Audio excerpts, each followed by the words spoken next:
Yo, what is up, you guys? It is me, Vanessa, and once again, this is Squared Circle Addicts. Now, happy Monday, and first and foremost, sorry for this terrible lighting. It's later over here on the West Coast. It is 8 o'clock, and Raw just finished, and honestly, I intended to make this video earlier, and it was actually going to be my thoughts leading up to Monday Night Raw, but I got home, showered, I ate, and then I had to charge my phone, and by the time I was done with all of that, it was time for Monday Night Raw, so I figured why not just sit down and watch Raw, and then do this video giving my thoughts about Monday Night Raw. Now, initially, the first thing I want to talk about is the ending of Monday Night Raw, because I feel like I wasted 3 hours of my life. I could have been doing something better, honestly. I could have been hanging out with the roommates. I could have been, I don't know, just anything but watching Raw, because clearly there was only 3 or 4 segments worth watching tonight. Let's see. Yeah, like 3 segments. I don't even remember how the show kicked off to be. Oh, yes, I do. I lied. Excuse me. Yes, I do. That was actually one of the reasons why I felt like Raw was worth watching tonight, because Roman Reigns came out giving us an update on his leukemia, and I am happy to announce that the big dog is back. He's in readmission, praise God, that's also something I would love to say. I love that he went off the cuff in this promo. He was speaking from the heart, and he talked about how he's always been a big believer in Jesus Christ, and how he knows that it was him that healed him because everybody was praying for him. And he even said that God must have been thinking, like, man, why is everybody praying for this one guy? And he said that it was our prayers that gave him the strength. And I really, really appreciated that, especially as a believer myself.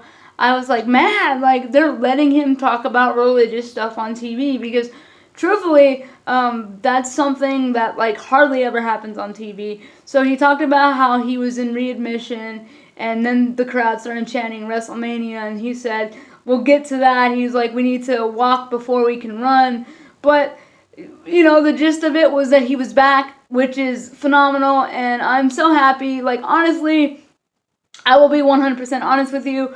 I have never really been a big Roman Reigns fan, but at the same time, I never really understood the hate that he got. Yes, I do understand that people were frustrated because he was getting opportunity after opportunity, and I was one of those frustrated people, but I was never one of those people that, like, went out of my way to boo him simply just to boo him. So, to be honest, I'm glad he's back. I'm really interested to see what they do with him at WrestleMania. And then when he left the ring, he was met by his brother, Seth Rollins, and it was a beautiful moment, and I'm just really happy for him. And welcome back, Roman. I know you're probably not going to watch this, but welcome back. The first match of the night, at least I think it was the first match of the night, it was The Revival versus Aleister Black and Ricochet. Let me just say, are we just going to put all the new NXT guys in tag matches? Because, like, I don't know how I feel about that. I'd rather see them showcasing their skill in singles matches. And furthermore, why the hell would you have your newly crowned Raw Tag Team Champions lose? I get it. Aleister Black is phenomenal. Ricochet is phenomenal. But so are the Revival. They just won those tag titles, but having them lose like that isn't doing them any good. They lost last week against Gargano and Ciampa. So I don't know what they're doing there. I think the Revival deserves better. They're top guys, no pun intended, or maybe there was a pun intended. I don't know. But it's frustrating. Other matches we had that I'm going to skim through really quickly. Jinder Mahal versus Kurt Angle. These are all out of order, honestly.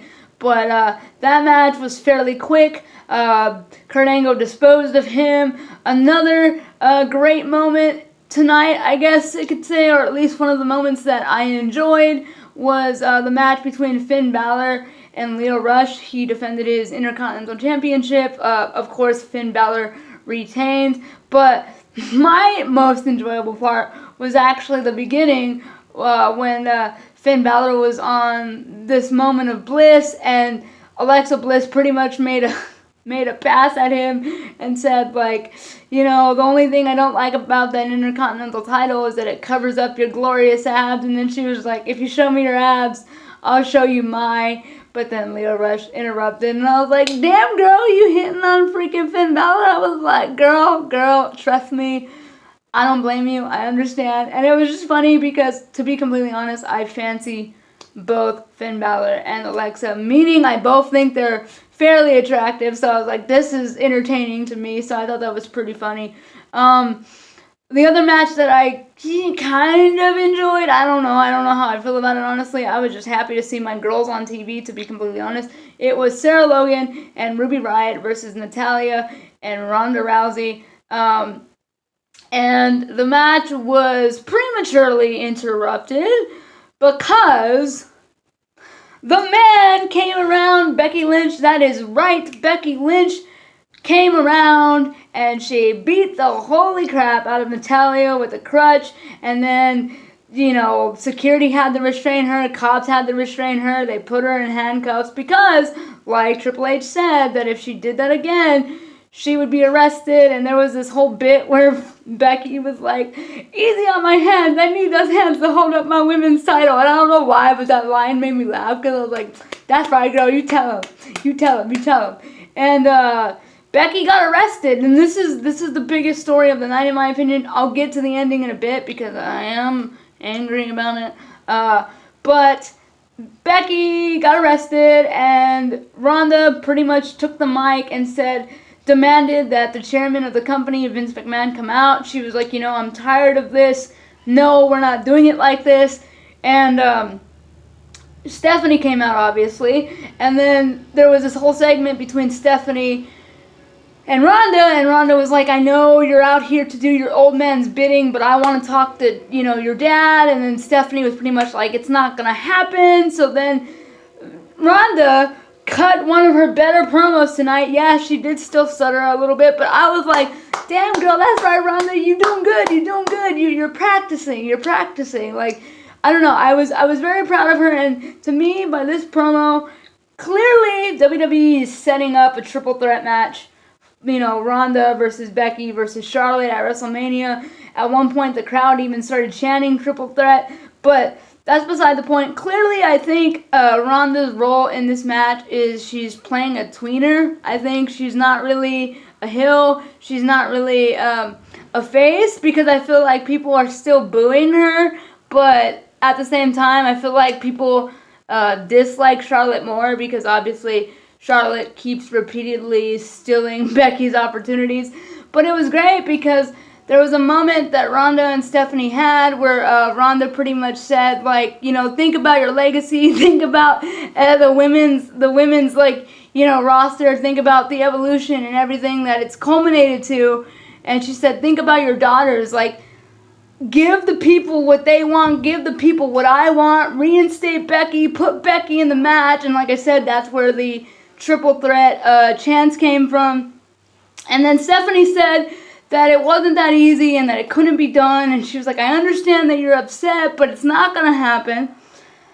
So then Ronda said that she has bled enough and she has sacrificed enough. And I feel like she was alluding to what she did in the UFC. And I also feel like she was alluding to what she's done in WWE so far, because Homegirl has bled a lot in her 1 year span being in the company. So I thought that was a nice touch. But she said, now this title has become nothing but an accessory. I think she called it a gaudy accessory, which I'm not really sure what that means. But she was like, it's a disgrace and this title means nothing anymore. So she takes the title and she lays it down in the middle of the ring and she tells Stephanie, you say Vince McMahon is the man that makes all the decisions, and now it's time that he makes the right decision. And she walks off. So she pretty much relinquished her title. She pretty much gave Stephanie and the company an ultimatum. Put Becky in the match or I quit. And I love that, because I get it. They're trying to take the heat off of Ronda, but for me personally, being a huge Ronda Rousey fan, I'm like, yes, girl, tell them what we want, tell them what we deserve. And I thought It was phenomenal. I loved it. I don't know what happens next. I don't know if Vince is going to come out next week or, after Fastlane and talk about how Ronda's a big star and we can't afford to lose her, therefore we're reinstating Becky. I don't really know how it's going to go down. But I'm excited. I'm excited to see what happens. And then the whole time, guys, I kept thinking, this isn't over, right? Becky's going to come back. Like, she has to. Like, at one point, Stone Cold Steve Austin did a birthday message to Ric Flair, but he was like, I'm doing it from my cell phone. So in my head, the first thing that went through my mind, I was like, Stone Cold's not there tonight. And it's clear that Stone Cold Steve Austin is a fan of the man. What if he's the one that bails out Becky Lynch and Becky comes back to crash Ric Flair's birthday? Because I was like, they're saving it to the end. So there must be something happening, right? Like, there must be something worth it. And I was like, Becky's going to come back and she's going to beat the shit out of Rick. And Charlotte's going to be beside herself. And they're going to make it a triple threat. That's what's going to happen, right? That's what's going to happen. But no, guys, that's not what happened. And I'm so pissed because, like I said, I literally could have shut off my TV right after the Becky and Ronda segment. Actually, I take that back. I probably would have shut it off after Nia Jax versus Bayley, because that did happen tonight. My favorite wrestler beat Nia Jax once again. Thank goodness, because I was scared for a second. I was like, oh my God, they're going to make Nia beat Bayley, aren't they? But I'm so glad that Bayley won. I'm so glad that Bayley finished Nia with the elbow drop. Because in my mind, I kept on saying, in my mind, in my heart of hearts, I know Bayley can beat Nia because I watch NXT. And I remember when Bayley put her ass to sleep. And clearly, if you watch this channel already, you know I'm not a fan of Nia Jax. So the whole time I was like, girl, if you injure my wrestler again, I am going to be livid. And like the whole time I was like cringing because I was like, don't hurt my precious Bayley. But Bayley's okay. She won the match. So honestly, I could have shut it off after that and I would have been perfectly okay. Because, like I said, Becky did not show up again at Ric Flair's 70th birthday party. She did not crash the party. However, they tricked us because someone did crash the party, and at one point, when Ric Flair's music hit, he took forever to come out. So here I am thinking, oh my God, oh my goodness, Becky's back there, and she beat him up, she laid him out, or she has him in the disarmer, and she's about to break his arm, just like it was when she invaded Monday Night Raw the first time. But no. Literally, it shows Ric Flair knocked out. Charlotte's nowhere to be found. We didn't even see Charlotte tonight, which made no damn sense because it's her dad's birthday, but okay. And Ric Flair was knocked out, and then the camera pans up into the mug of Batista, and Batista says, Triple H, do I have your attention now?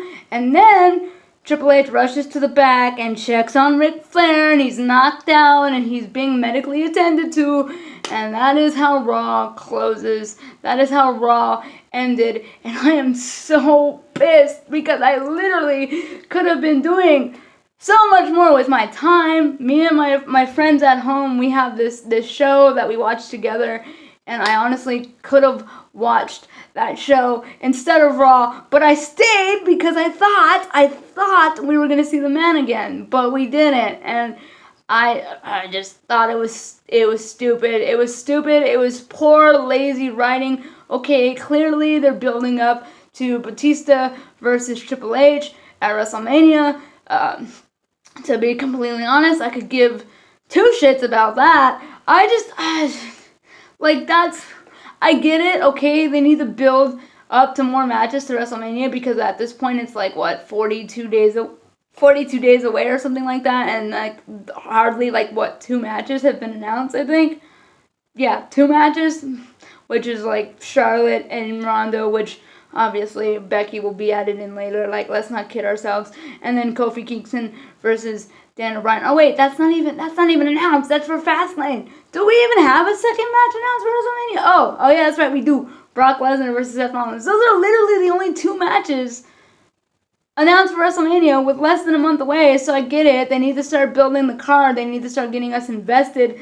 But this was just not the right way to do it. Everybody was expecting the man, and then we got Batista. Like, do WWE want us to keep booing him? Because remember when he made his return at the Royal Rumble looking like a blue Power Ranger a few years ago, and everyone thought it was going to be Daniel Bryan, but then it was Batista, and then people were livid? I feel like history is going to repeat itself, and I feel like everyone's going to be pissed because it's like, really, we were expecting Becky, and we got freaking Batista. Like, guys, I'm so angry. Like, I'm so disappointed in myself because I literally could have shut it off, like, with an hour left of the show. And as much as I love Bayley, I could have watched that match later. Like, I'm so angry. And I bet you my friends are going to be watching this, the ones that tell me, like, don't spend 3 hours of your time watching WWE, and they're probably laughing at me. I get it. Joke's on me tonight. But seriously, I was expecting Becky to be bailed out of jail. I know that's going to happen at some point, and I'm wondering, are we going to get promos from a jail cell? Because that would be amazing. I don't know what happens next. Honestly, right now, that is the only story other than Kofi Kingston and Daniel Bryan that I'm invested in as far as, like, leading up to WrestleMania. I mean, Seth versus Brock is great, but I have this ugly feeling that Brock's going to retain. And then hopefully, if Brock does retain, hopefully the plan is, once Roman is well enough, for him to take the title off of Brock. Because, you know what, I'll admit it. I am a Roman Reigns fan now. I'm rooting for that dude. He's a believer in Jesus just like me. He beat leukemia multiple times. I want the new Roman Reigns shirt. Like, I will 100% admit that I am jumping on that bandwagon. So, you know, if that's what's going to happen, then okay, maybe Seth loses, fine. But, like, everybody knows the main story right now is the story of the man and her journey to WrestleMania. And how does the man get to WrestleMania? And I literally thought they were going to close the show with her, but they didn't. They did not. They closed it with Batista. Why? And why are they even beefing? Does anybody remember? Because I don't remember. Because the last time that Batista was in the WWE, as far as I can remember, Triple H and him were on good terms. So, like, can someone remind me what their beef is? Because I've been watching wrestling for a really long time, but sometimes I forget things that don't really matter to me much. So if you guys know what their beef is and why the hell they're beefing and why the hell Batista even needs to get Triple H's attention, remind me, because I don't remember. I can't believe I spent 3 hours watching something that led up to nothing. Like, lately, WWE, you've been putting on great shows, but tonight I give you a big fat 0. That was so lame. Please do better. I hope SmackDown's better. I hope Charlotte comes out on Tuesday and runs her mouth, and then maybe Becky gets bailed out of jail. I don't know. Man, they just... Poor writing today. Seriously, is Bruce Pritchard already writing? Because he's already screwing up if he is. I want the old writers back if that's the case. Oh, and one more thing. A little off topic. But please, WWE, stop burying the Riot Squad. Stop making them look like a bunch of jobbers. I get it. Not everyone can win all the time. They're a heel team. They're not supposed to win. You know, I get it. 100%. But, like, sorry guys, I was saying hi to my neighbor.